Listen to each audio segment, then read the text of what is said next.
মেরাজের রাতে নবীজি সাল্লাল্লাহু আলাইহি সাল্লাম জান্নাতে কি দেখেছিলেন, আসুন আজকে আমরা জেনে নেই। মেরাজের রাতে নবীজি সাল্লাল্লাহু আলাইহি সাল্লাম জান্নাতে দেখলেন অধিকাংশ গরিব ও মিসকিন মানুষ। নবীজি জাহান্নামে উকি দিয়ে দেখলেন অধিক অংশ নারী জাতি জাহান্নামী। নবীজি সব নারীদের সতর্ক করছেন যেন তারা দুনিয়ার জীবন চলাফেরা সতর্ক হয়, ফিতনা থেকে হেফাজত থাকে, কেননা আমি তোমাদের অধিকাংশে জাহান্নামী হিসেবে দেখতে পেয়েছি। তারা বলল, কেন হে আল্লাহর রাসূল? তিনি বললেন, তোমরা তোমাদের স্বামীদের বেশি বেশি অকৃত্য হও এবং লানত অভিশপ্ত বেশি বেশি করো, সে কারণে তোমরা বেশি জাহান্নামে যাবে। কিছু কিছু মহিলা হালকা পোশাক পরিধান করে, নাম কারণ মাত্র পোশাক পরে, পোশাক পরিধান করার কারণে জাহান্নামে যাবে।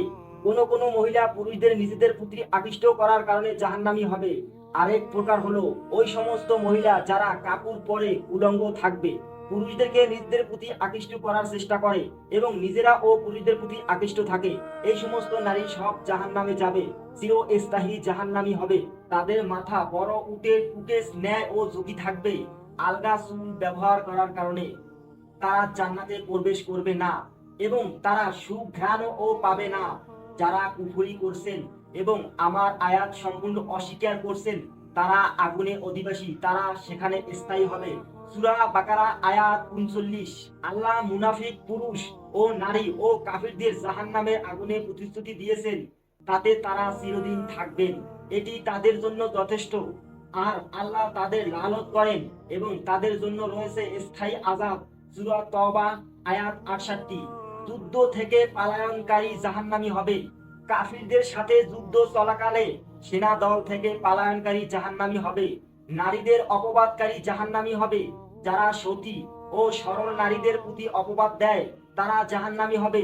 জাহান্নামী ব্যক্তি বলবে, আমি তো আল্লাহকে সন্তুষ্ট করার জন্য যুদ্ধ করছি, এমনকি এ পথে আমি শাহাদাত বরণ করেছি।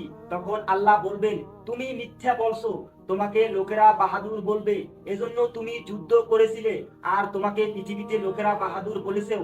অতঃপর ফেরেশতাদেরকে নির্দেশ দেওয়া হবে, উব্বুর করে টেনে নিয়ে জাহান্নামে নিক্ষেপ করা হবে।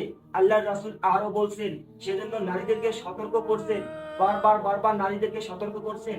এখন বর্তমান সমাজে যা দেখা যাচ্ছে, নারীরা উলঙ্গ পোশাক পরে ঘোরাফেরা করতে বেশি চলাফেরা করাটা পছন্দ করে। তারা কি একবারও ভাবে না কুল্লু নাফসি যায়িকাতুল মউত, তাদের মৃত্যুবরণ করতে হবে? একটু বার ভাবুন। আসুন দিনের পথে আসুন, নামাজ কায়েম করুন, পর্দা সহকারে চলুন। কিয়ামতের দিন আপনার জন্য 8টা জান্নাতের দরজা খুলে যাবে ইনশাআল্লাহ। আর ভিডিওটি যদি ভালো লাগে থাকে অবশ্যই সবাই লাইক শেয়ার কমেন্ট করবেন। ধন্যবাদ। আসসালামু আলাইকুম।